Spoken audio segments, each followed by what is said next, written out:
Welcome, ladies and gentlemen, to Commodity TV in a new edition of our online interview series. Hey, time to get an update from Canada Nickel. And Mark Selby, the CEO, is here with us. Good morning to Canada. How are you, Mark?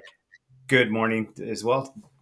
Yeah, great to see you. Thank you very much. I think it's the right time to really talk about because it looks like that the nickel market is, coming back into life, right?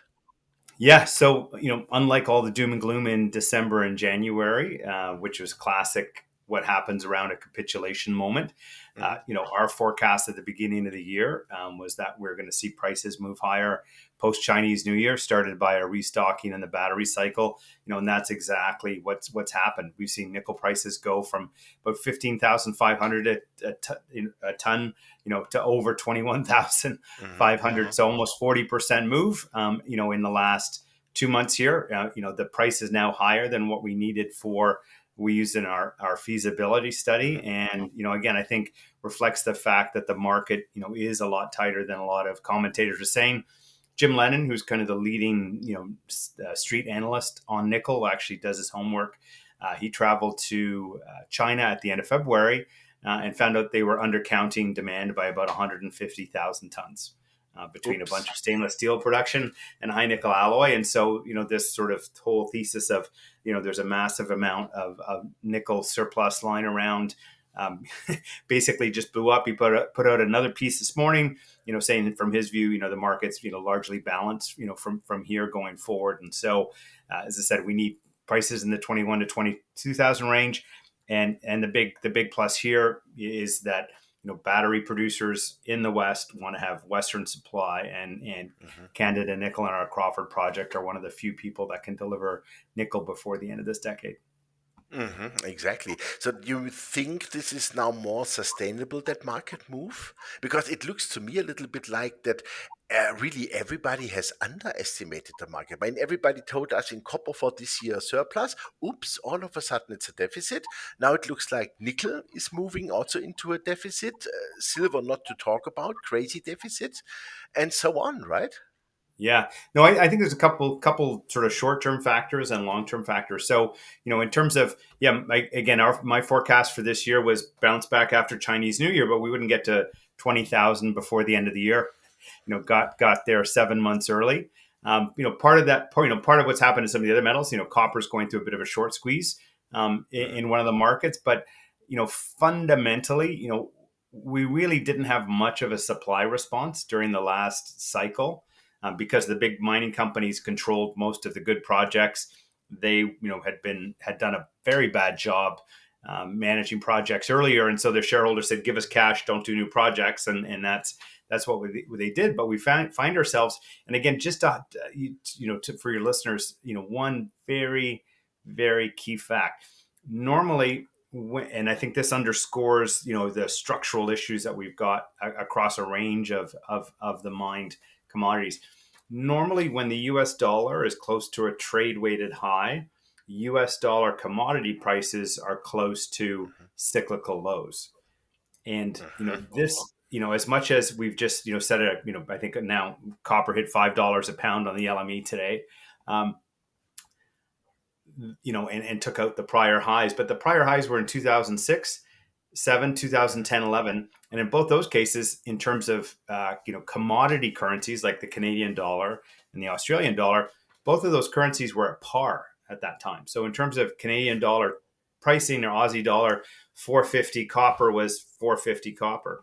Today, Hmm. $5 copper is, $6.50 Canadian per pound. Hmm. In Aussie dollar Yeah, it's terms, a it's major almost difference. it's almost 750 a pound. And so, I think the market is sending a signal that clearly says, we need to see more supply come to the market. So for those companies Hmm. like us, who've been, in a out of favor market, been able to raise the money to advance their projects, I think are going to be really well positioned, for what should be a strong cycle. Now, again, from these levels, we should see some pullback, near term. You never go up in a straight line, but I think, in the case of nickel, we should see prices pretty well supported in the $19,000 to $20,000 a ton range, and again by year end, after a year of what should be double-digit demand growth, which we've seen so far on average each year this decade. I think I think we're going to see a multi-year commodity cycle just beginning here. Yeah, absolutely. And that matches also perfectly, I would say, with your feasibility studies for nickel processing facility and stainless steel and alloy production facility in near Timmins in Ontario. And you guys remain on target for year end. And it looks like that things are really moving great with those key engineering contracts you have awarded, right? Yeah, so with Crawford, we awarded about 6 weeks ago our front end engineering design. So what that does is take the engineering in the Crawford feasibility study from about 10% up to about 30%, and we expect that to Hmm. have done by the fall.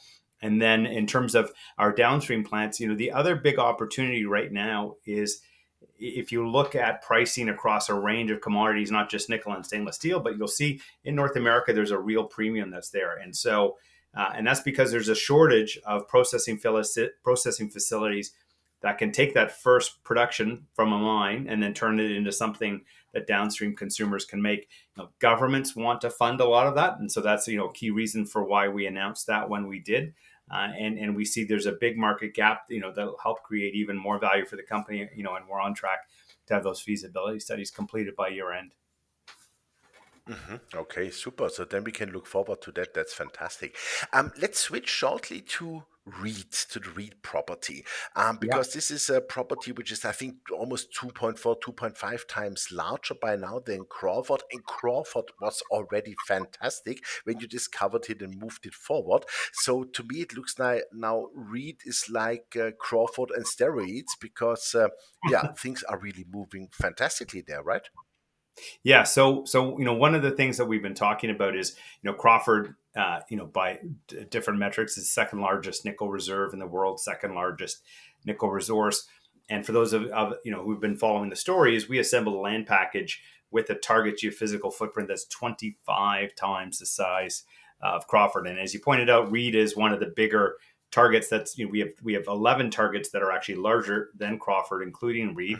And so we've been doing drilling. We had a series of assay results, which have been exceptional.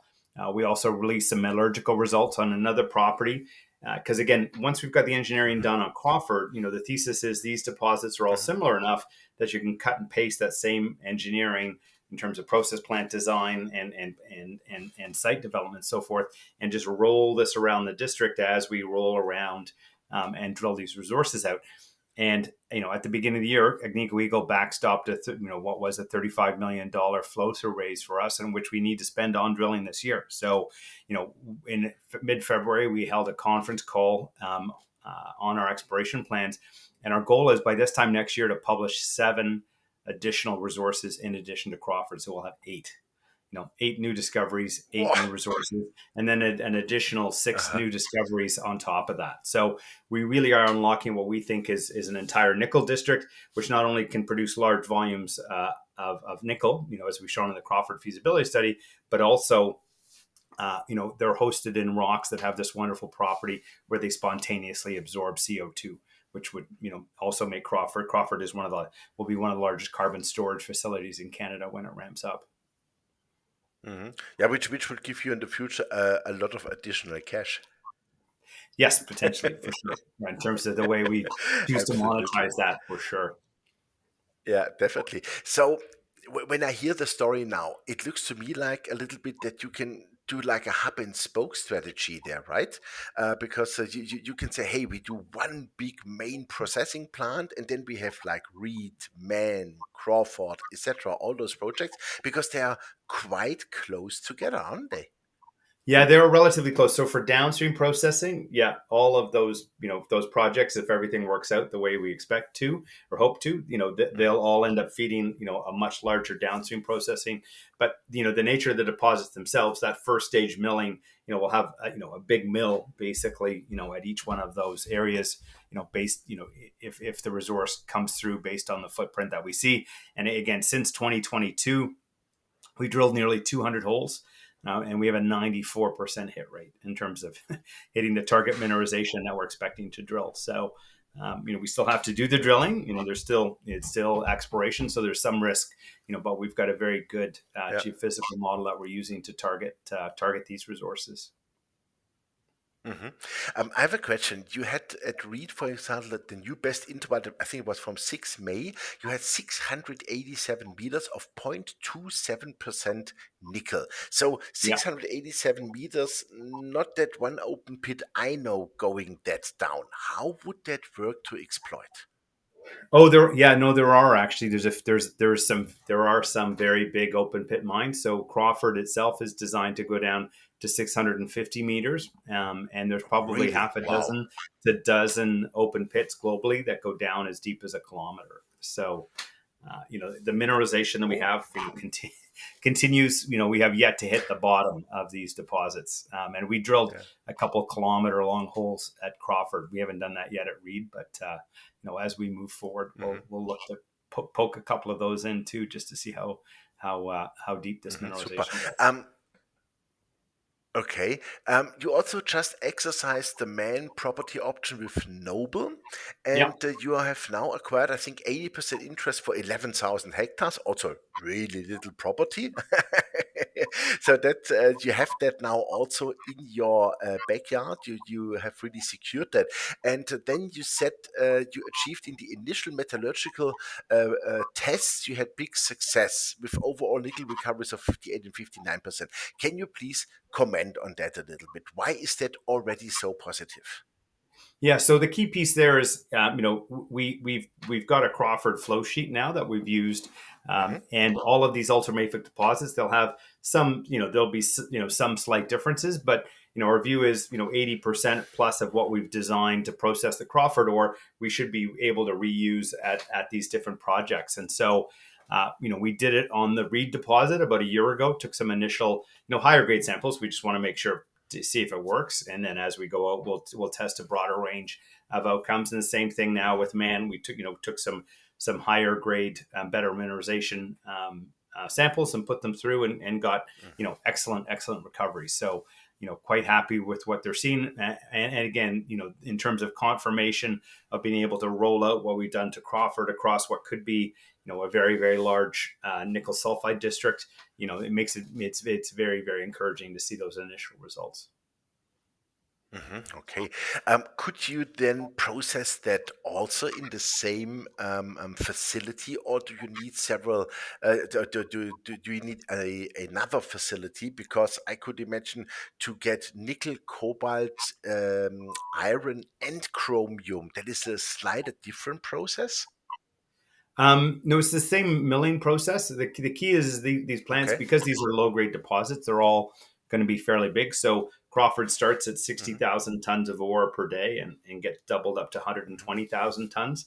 The Man hmm deposits are, potentially a multiple the size of Crawford. And so, the scale of them, would support additional plants being built. And the problem with the low grade ore, you hmm can't transport it very far, hmm before you use up a lot of the value that's there. Now, once we produce the concentrates, we produce nice higher grade concentrates, and so we'll be able to ship those hmm to a local processing facility to convert into nickel and cobalt products, and then as well our iron chrome nickel product that's ideal for a range hmm of alloy uses. hmm Okay.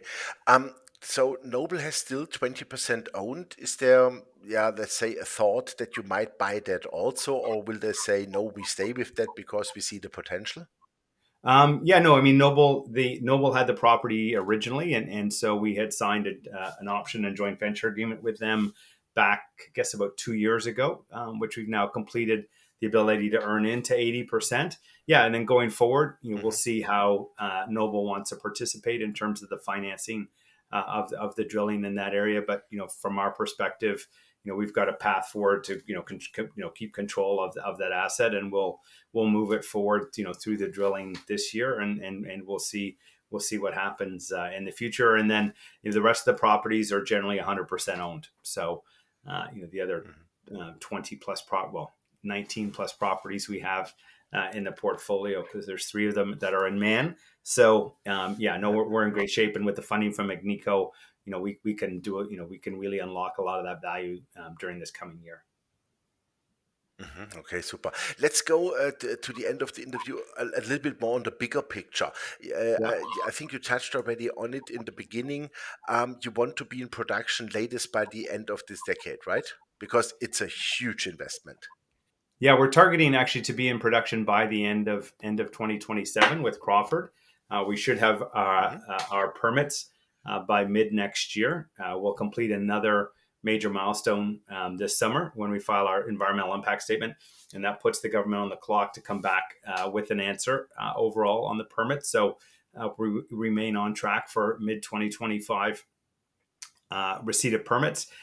We're working with Scotia and Deutsche Bank, who are equity advisors, and then Cutfield Freeman on the Hmm. debt side, to be able to put the overall project debt facility in place by year end. So that way, when Hmm. the permits come into place, we're basically ready to go and get shovels in the ground at that point in time. And that'll be a 30-month construction period. So we'll be up and running by the end of 2027 is the current plan for Crawford. Wow. Okay, and that's for the next 50 to 100 years. Exactly. Yeah. It, 41 years of feasibility study, but there's still a lot of resource left over at the end of all of yeah. that. So Yeah, definitely, definitely. Um, I've still one more question comes to my mind because I like that CO2 storage thing. yeah. Those this story we have spoken several times already on. Do you have any more news on that? Any more development? How that works? How is it received? Let's say also by your partners you have now, strategics.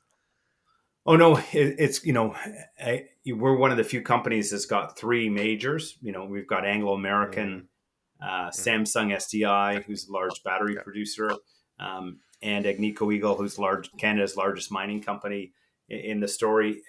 And again, Mm-hmm. to have something where you can truly be, net negative in terms of the overall impact of the project, Mm-hmm. doesn't come along very much. And again, the other deposits we see in the district should have the same minerals that soak up that CO2.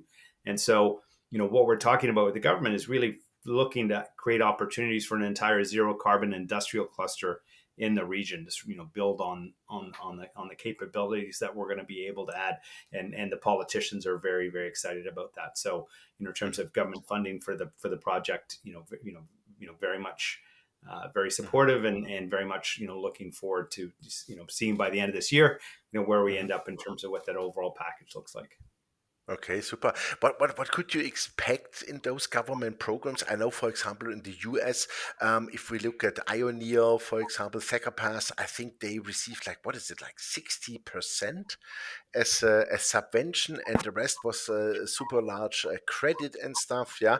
Is that something similar you have in Canada? There's different set of programs, but they're still quite generous. So in Canada, the federal government has, for us, there's two sets of refundable tax credit programs. There's a critical minerals refundable tax credit that basically, Hmm. after we spend $1, we get 30 cents back. And then on the carbon capture and storage, uh, we think we would qualify for 50 cents on the dollar. We still need to apply for it, but again, given the scale of what we're doing and the approach we're using, we're pretty confident that we'll get that.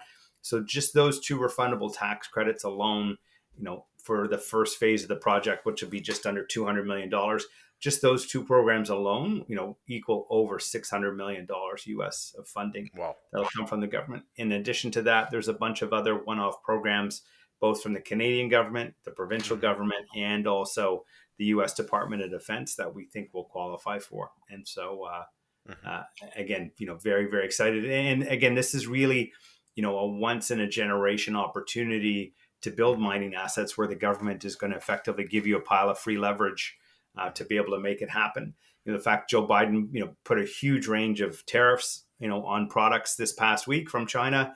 Trump saying that he would put even higher tariffs on in place if Of he was in course. charge.